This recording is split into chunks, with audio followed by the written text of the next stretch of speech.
video where we spoke about my favourite vinyl records, just the favourite ones I had in my collection for different reasons.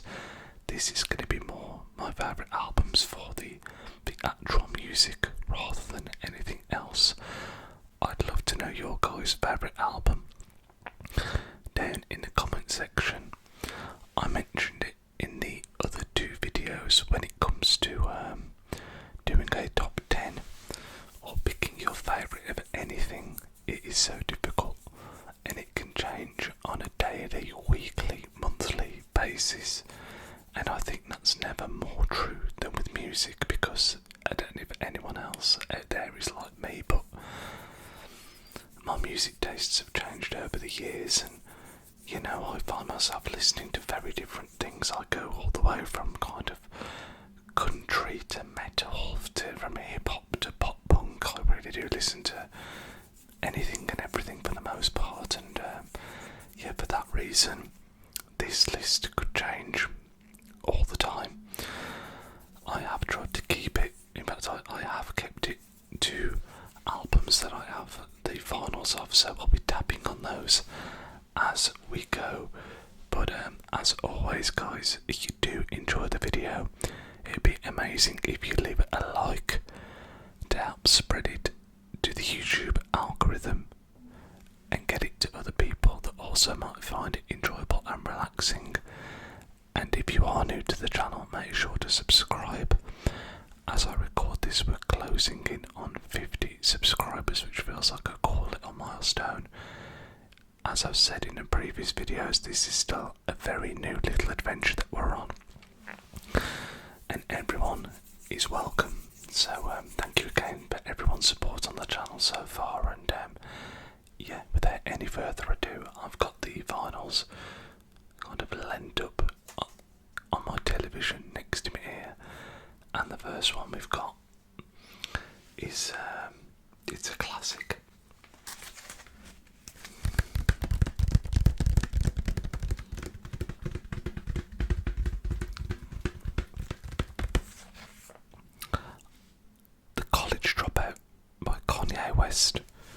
This was before he became the controversial figure that he is now, and I think a lot of people agree that this and Graduation are two of his best pieces of work. An incredible hip hop album. For each record, we'll kind of talk about my favourite tracks and whatnot. The text, I don't know if you can see it on here, is incredibly small. You have the one side down here and then the other up here, but it is incredibly small. I can tell you straight away my favourite track of this album is Family Business, which I think is a beautiful track. My next favourite one, let's take it out the sleeve. I'm struggling to read it because of the reflection of the sleeve.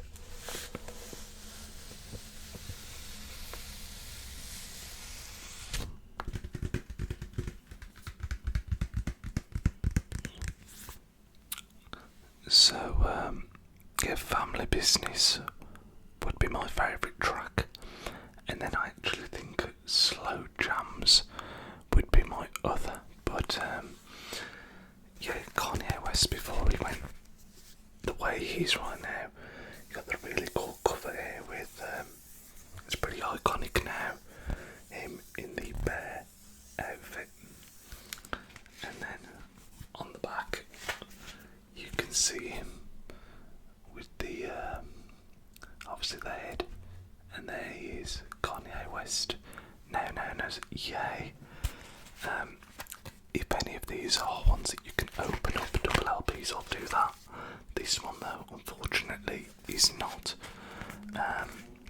This very much takes me back to my time when I was a teenager, and it just felt like, for me at least, Kanye West came out of absolutely nowhere. I can't remember the first song that I would have heard. I'm guessing it would have been Gold Digger. But yeah, this is just, in my opinion,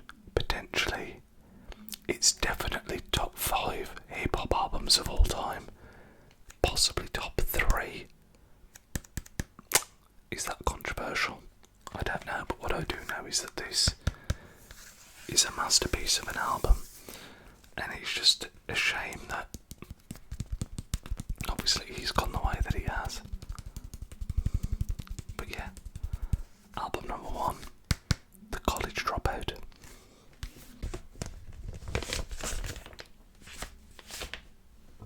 These things are always so difficult to get back in the sleeve, especially quietly when you're trying to be, you know.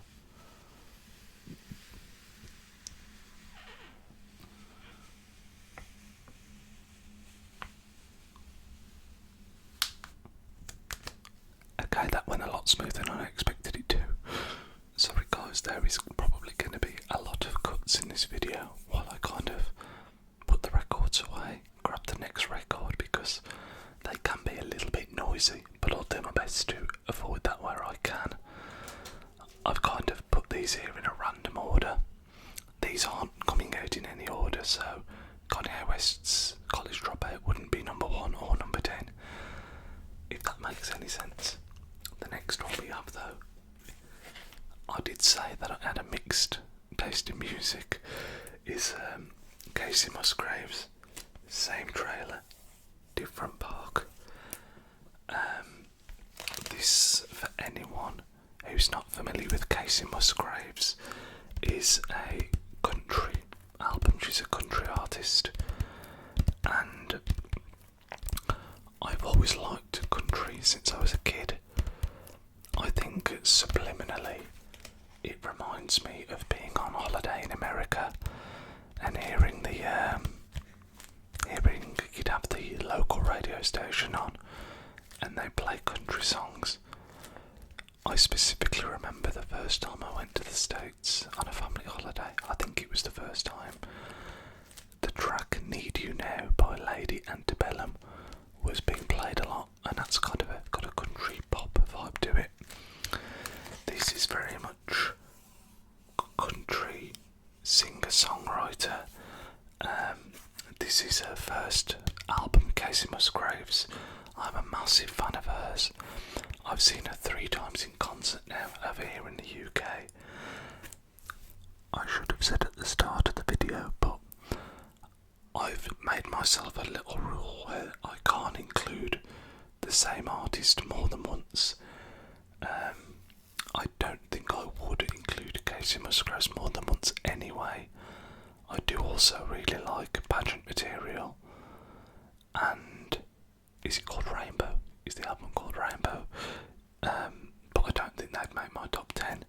This to me though, kind of, as I say, country music reminds me of being on holiday in America, so it kind of gives me those endorphins, I think, and makes me feel good from that.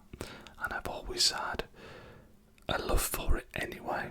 Even when I was a kid, I used to really like Johnny Cash. But I think that this album really reignited that love for me, and kind of, I think she would have been the first modern country artist that I really listened to. And now I listen to a ton of country, love a load of artists, but I think Casey Musgraves kind of opened that door for me. If we look at the tracks that we have on here, we have a Silver Lining, My House, Merry-Go-Round, which I think would be my favourite off the album, Dandelion, Blowing Smoke, I Miss You, which is another great track. We had this problem before when I was reading the tracks. When the light changes and it goes darker, it's difficult to read. We have Step Off, we have Back on the Map, we have Keep It to Yourself, we have Stupid, Follow Your Arrow, and It Is What It Is. I think Follow Your Arrow was the first track I heard, which I heard on the radio. I remember very vividly hearing that track on the radio and thinking that I really liked it. So I then searched out the album and just immediately fell in love with it. This very much reminds me of a certain place and time in my life. Again, Merry Go Round would probably be my favourite track. Then It Is What It Is, but there's not a single skip on here, as you would expect from all the albums we're going through. I mean, these are my favourite 10 albums as of this evening. They're all 10 out of 10s to me.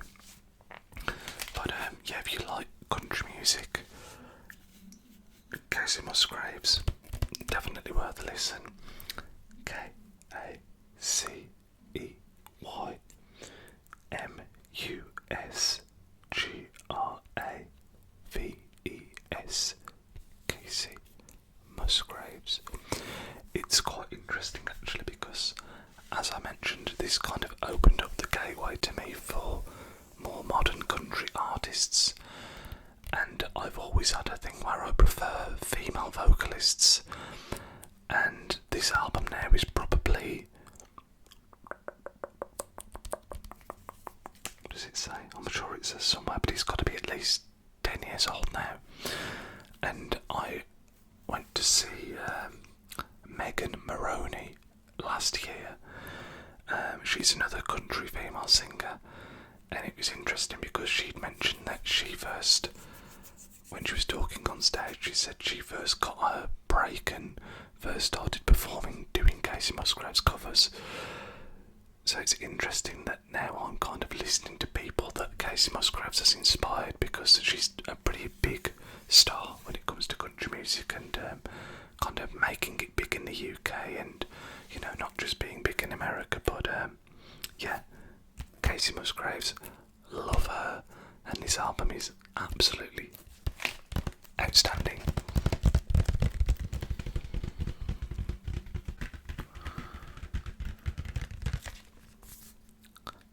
The next album we have is the Arctic Monkeys. Whatever people say I am, that's what I'm not. I think that's what it's called. It doesn't actually say on the front, it's whatever people say I am, that's what I'm not. I'm sure that's correct. I should know, considering this is one of my favourite albums ever, but here we are. Now this is a very, very, very, very, very, very, very important album to me, because when this album came out, before this point, I was really just listening to pop music or whatever was in the charts. I always enjoyed music, but I wouldn't have said I was into music, and this kind of changed that for me. I remember listening to this and just loving it straight away. It would have been I Bet That You Look Good on the Dance Floor that I heard, and it kind of completely shifted my taste for music and really defined my younger teenage years. I went from listening to stuff in the charts, like it would have been stuff like Usher, which I'm not against now, but you know, I went from that to listening to like the Arctic Monkeys, and there was a real wave of similar kind of bands in the early noughties, like indie bands like the Kooks, the Cribs, the Vaccines, the Wombats. There was just the Subways. There was like a huge wave of these indie bands that kind of felt like they were in a similar kind of ballpark, and I really loved them. But this album, yeah, this kind of is the album I would say that got me into music. I think the first song that I would have heard would have been I Bet That You Look Good on the Dance Floor. I would say my favourite track on the album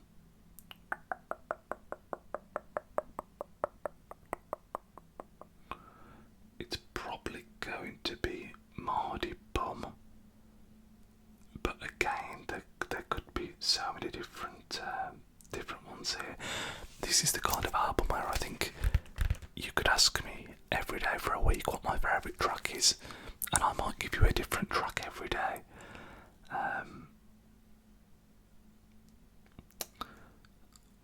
I do really, really also like Red Light Indicates Doors Are Secured. Does anyone have a thing where list, and then it gets to the point where their most notorious song is then your least favourite song. It's a bit like a Wonderwall with Oasis. That's kind of what I'm like with this album. I'd now probably say that I Bet That You Look Good on the Dance Floor, which would have been their biggest hit at the time, was my least favourite track off here now. You know, The View from the Afternoon's a real banger. Baked Tales of San Francisco, another one I love. Again, this is in terms of British indie music. I feel this really shaped a lot of the stuff that came after, and they had this Favourite Worst Nightmare, AM. I love all those albums, and then there's been a bit of a drop off with the more recent stuff after that, where I don't hate it, but it just isn't the same as this. But that's just me. But yeah, Arctic Monkeys will forever hold a place dear to my heart. This album especially, and yeah, it's one of those where you could just sing along word for word from the first song to the last song, and you find yourself singing in that kind of northern Sheffield accent that Alex Turner has. And yeah, again, just a phenomenal album.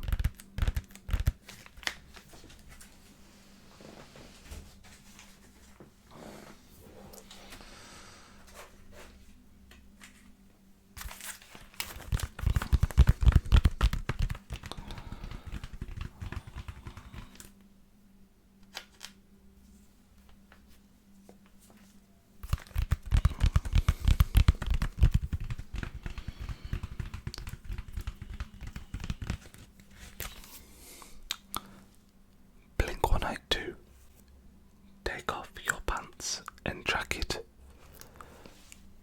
This is 4 albums and 4 different genres so far. We've had pop punk, country, indie and hip hop, so I am very much living up to my own tag with the mixture of different tastes of music. The cool thing about this one is that we can open this up and you can see a bit of what's going on inside. Blink-182, a band that need no introduction, of course. Iconic lineup with Mark Hoppus,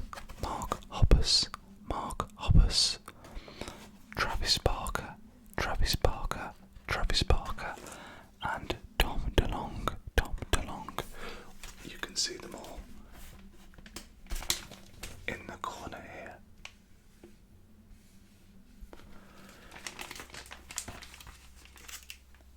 Similar to Arctic Monkeys, these are very much a band that defined a generation.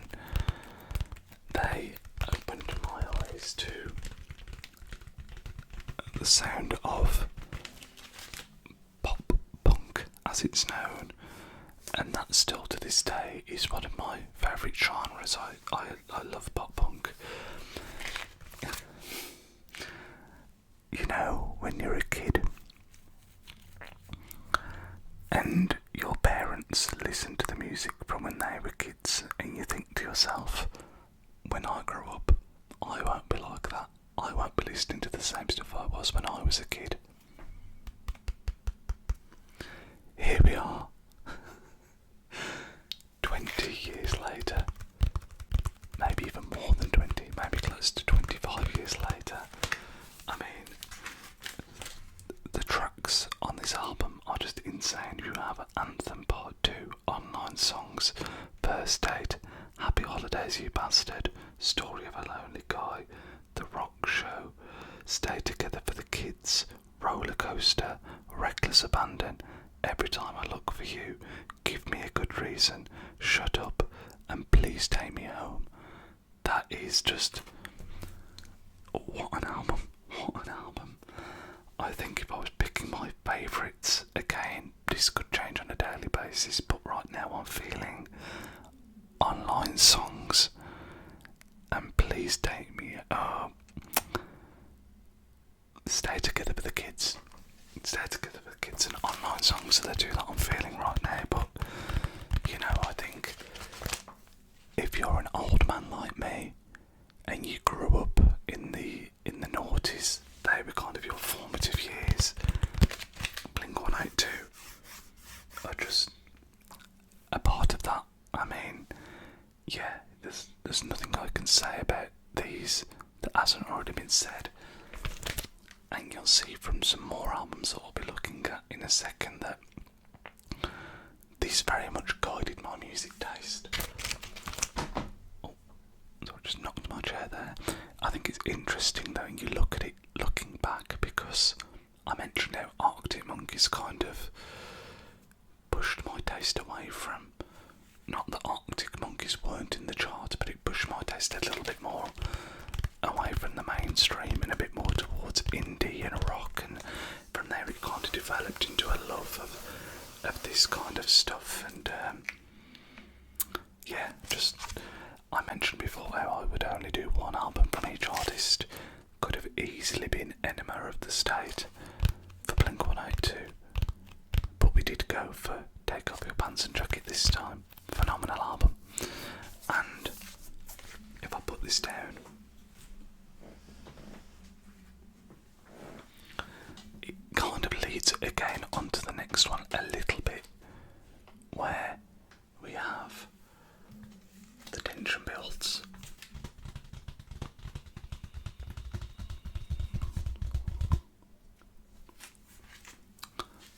From Under a Cork Tree by 4-Legged Boy.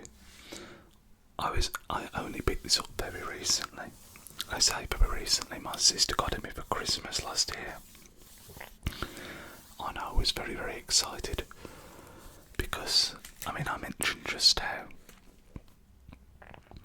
Blink-182 kind of pushed me towards that. Arctic Monkeys originally pushed me towards the indie rock, and then it developed into pop punk, and from there it developed into, I would say, 4-Legged Boy. They're definitely in the same realm as Blink-182.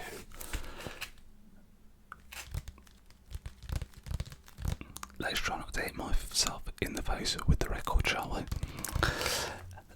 They're definitely in the same realm as Blink-182, but they're a little bit heavier, just a little bit heavier. And yeah, again, the envelope was just continued to be pushed.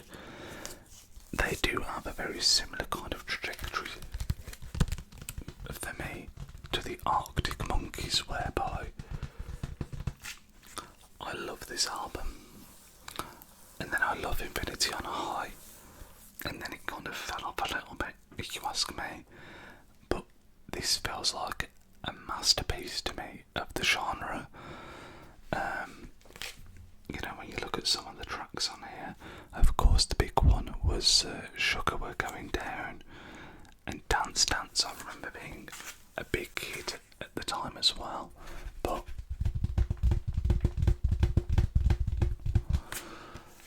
I would say my favourite track would be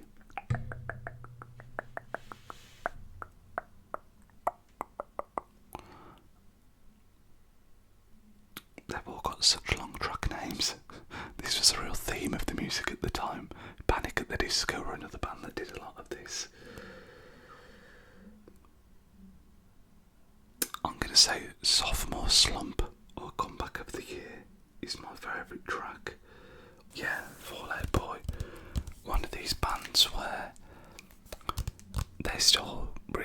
they're really big now, to be fair, but I just don't follow them as much. As I say, the first two albums for me were very much where they peaked. But it's interesting because from this kind of scene at the time that 4-Legged Boy were a part of, not many of them really broke into what I would class as like the mainstream and grew, you know. There is another band that we'll be looking at shortly actually that did the same. But yeah, these kind of broke the mould, broke the genre, and still absolutely massive today. But yeah, from Under a Cork Tree, 4-Legged Boy.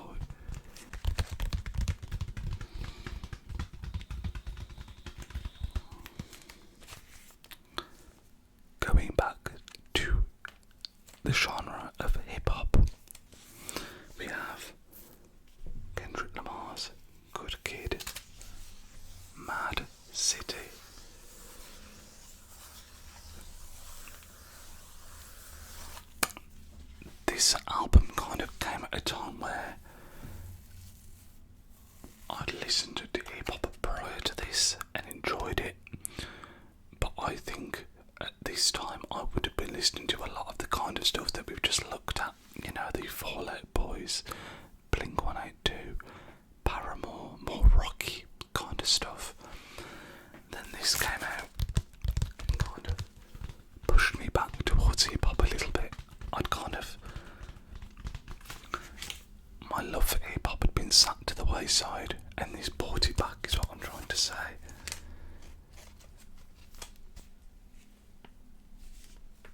You can see here, I've got some cool pictures on the one side, but I think the first song I heard of this album was Swimming Pools. I remember hearing that and then wanting to listen to the album, and I would say now that even still it's one of my favourites. Again, you've got such classic tracks on this album from Kendrick's catalogue. I mean, Bitch Don't Kill My Vibe, Money Trees, Mad City, Swimming Pools. It is an amazing album.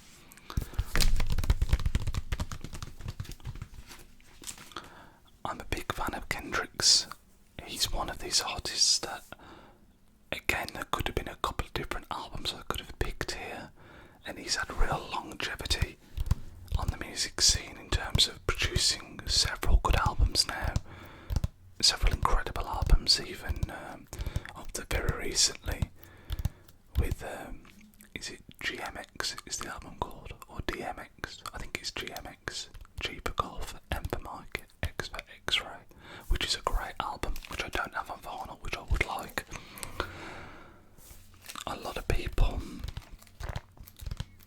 it's interesting because I think if you spoke to somebody who was, I don't want to make myself sound like something I'm not now, but I'm not a casual music listener. I listen to a lot of music, and the point I'm trying to work to here is, I think if you were to ask a casual music listener, I think Damn might be the best album for them because of tracks like DNA, and I just felt like that was a really popular mainstream album. But then when you speak to people that are really music critics and people that, you know, do music for a job, I'm thinking of the people like Anthony Fantano. I think they would say T-Bab, To Pimp a Butterfly, is his best album, and I'm kind of somewhere in the middle where this is mine. I think it kind of treads the line between, I heard the term years ago, you have hip hop and hip pop. So for example, Drake to me is an artist that falls very much under the latter category of hip pop, where it is rap, but it's very much designed for mainstream listening and it gets into the charts. You have albums like Damn, which is definitely more hip pop. You know, there were songs in the charts that got a lot of radio play. And then you have T-Bab, where I don't really think there was any radio play. There was critical acclaim, but there wasn't really radio play. And it's kind of falls in the middle where there's some radio play here, definitely. You know, I think of songs like Mad City, Poetic Justice. I don't know what the singles were, but this would have definitely had some radio play. I think it was Bitch Don't Kill My Vibe and Mad City, if I'm not mistaken. But also, this is still a pretty hard hip-hop album, in my opinion. I think my favourite track would be Money Trees or Poetic Justice, one of those two. But, yeah, Kendrick Lamar, someone I'm a massive fan of, and this would be my personal favourite album of his. His first album. I feel like he did have an album before this that was a smaller release, but this was certainly the first time that I'd come across him, and yeah, you know, when you just love an album and immediately catchy. I've hit myself in the face twice in this video. Catchy hooks,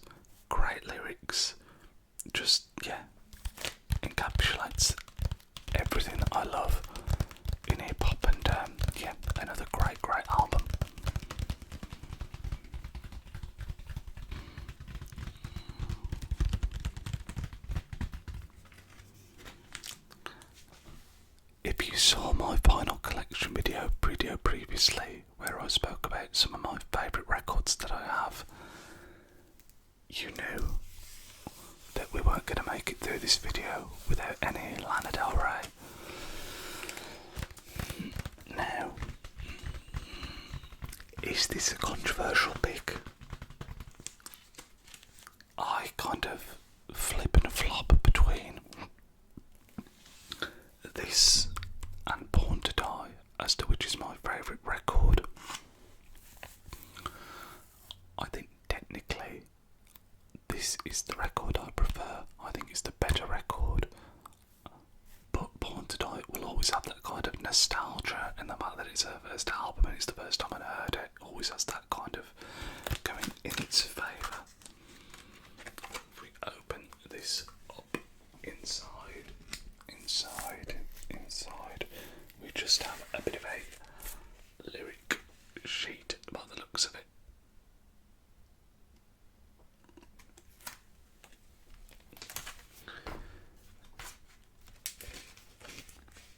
Yeah, just some lyrics and the tracks on here.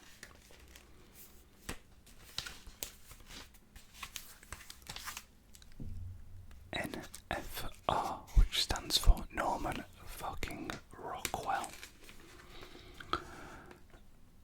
This is just such a beautiful album in my opinion. I think my favourite songs would be so difficult. I would say Cinnamon Girl would be one of them. Then Bartender, I think. But again, it could be any of them on here, honestly. I think she's Lana. She's very experimental's not the right word, because you know a Lana track when you hear a Lana track. But this is the perfect blend of everything that I really enjoy about her music: her vocals, the production, the songwriting, the mood, the kind of effortless moodiness to it all that I really love. And I was amazed when I first heard this album, because at the time I didn't think anything would ever really come close to Born to Die. Obviously I loved that album. I'm a fan of it. I like all of her stuff really, but I loved Born to Die. I liked Ultraviolence. I'm trying to remember the order in which the albums came. It was Chemtrails Over the Country Club before or after this. This wasn't her third album, right? I think it was her fourth. But anyway, I didn't think that anything would ever get near the level of Born to Die. And then she just drops this, and it's like, whoa. We just immediately hit it at the park. I knew straight away that I loved this album. And kind of cemented her as one of my favourite artists, full stop. I'm just a huge fan of her. And yeah, I mean, I don't think we'll ever see an album of this and Born to Die's level again now, I've got to be honest. But even her albums that I don't like as much are always like a solid 7 out of 10. This and Born to Die are 10 out of 10s, and again, either one of those could have been the one I went for here, but in this instance we've gone for Norman Rockwell. Again, I think if you're a fan of female vocals, singer-songwriter style, you know, definitely worth a listen.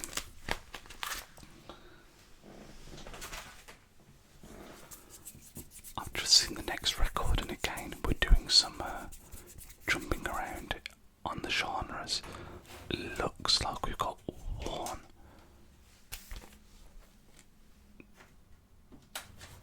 2, 3 records to go. Starting off with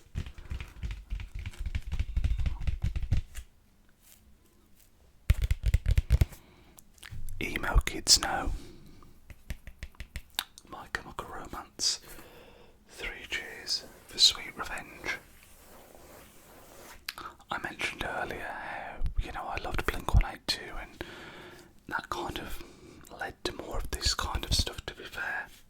And ironically, my first ever concert that I went to, if you don't include S Club 7 that I went to see with my sister, which I never like to include, my first ever concert was My Chemical Romance, and it was the Black Parade tour. I loved the Black Parade album, still do, but the ironic thing is I went to see them based off the back of the album, which the tour was from, of course, but I had never heard this before. I went to see them only having heard the Black Parade, only having listened to the Black Parade. It was only after the fact that I discovered 3 Cheers, and I actually now, it's grown on me in a way that the Black Parade hasn't. I've always loved the Black Parade, but this was like a bit of a sleeper. When I first heard it, I preferred the Black Parade, and over time, this has just taken over, and is now, one of my favourite albums ever. The classic tracks that I think people know would be The Ghost of You and Helena. I would say, and I'm Not Okay, of course. I would say my favourite track, The Ghost of You, is a great track, to be fair, so that would be in there. And then I would say It's Not a Fashion Statement, It's a Death Wish would be the other. But I think, again, the scene, if you want to call it that at the time, the pop punk emo scene, My Chemical Romance were a big part of that. They're actually doing a show at Wembley next year to celebrate 15 years, I think it is, since the Black Parade release, which I did try and get tickets for, but failed miserably. And what I was saying was they're one of those bands that kind of defined the genre, and I think a lot of people similar to myself would actually say it's one of those where this is the better album, but the Black Parade was the more successful mainstream hit, a bit like Green Day with American Idiot versus, is it Dookie, the album's called, I think. But again, phenomenal album. I touched upon it earlier, when I was a kid listening to this, I didn't think I'd be a grown-ass man in my 30s still listening to this and loving it, but here we are.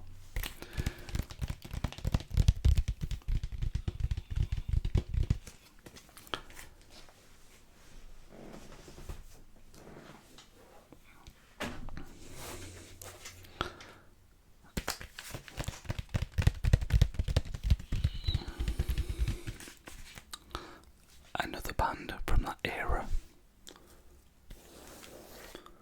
I was going to trace the name on the front, but there isn't one. It's Paramore with Brand New Eyes. In the previous vinyl video that I did, I mentioned Paramore, my love for Paramore, and I kind of touched upon early with Fall Out Boy. There's a few bands of this era, of this style, that have kind of grown, and they're big even outside of the genre, and Paramore are one of those bands. Now, to be fair, as have Fall Out Boy as well, to be fair, Paramore have kind of evolved their sound, and they're now a lot more indie rock, almost, I would say, as opposed to pop punk. But this album is definitely one that is one of their pop punk style ones. Again, just a phenomenal band. They don't have a bad album, which is incredible, really, when you consider how many they've got. I think there's probably 6 albums they have, and I love all of them. Again, a couple of them could have made this. We could have had All We Know Is Falling, which is the one I showed in my previous video. Riot as well could have been here, but I do think this is my favourite Paramore album. The tracks that I think people would know from here: Ignorance, Brick by Boring Brick, The Only Exception. But my favourite track off here, and probably my favourite Paramore track, full stop, would be All I Wanted. My two favourite Paramore tracks are All I Wanted and My Heart, which is from the first album.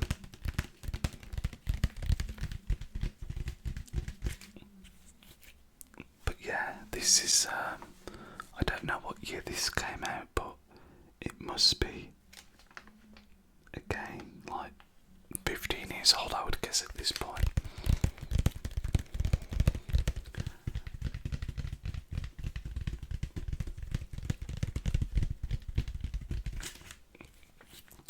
I only discovered very recently that Hayley Williams actually has some solo stuff that she's done outside of Paramore, which I've been meaning to give a listen to and will be soon. But yeah, as far as Paramore goes, I think I would say this is my favourite album. Then All We Know Is Falling would be number 2, and then Riot would be number 3. But I do also really, really like the newer stuff, like After Laughter. I think it's a great, great, great album, and I think it's a real sign of maturity in a band when you can kind of evolve your sound and still sound fantastic. Because if you were to listen to this and then listen to After Laughter, they are kind of, obviously you've still got Hayley Williams on the vocals and it is still more of a rocky theme in general, but they are so far apart in terms of sound, and both just sound absolutely fantastic.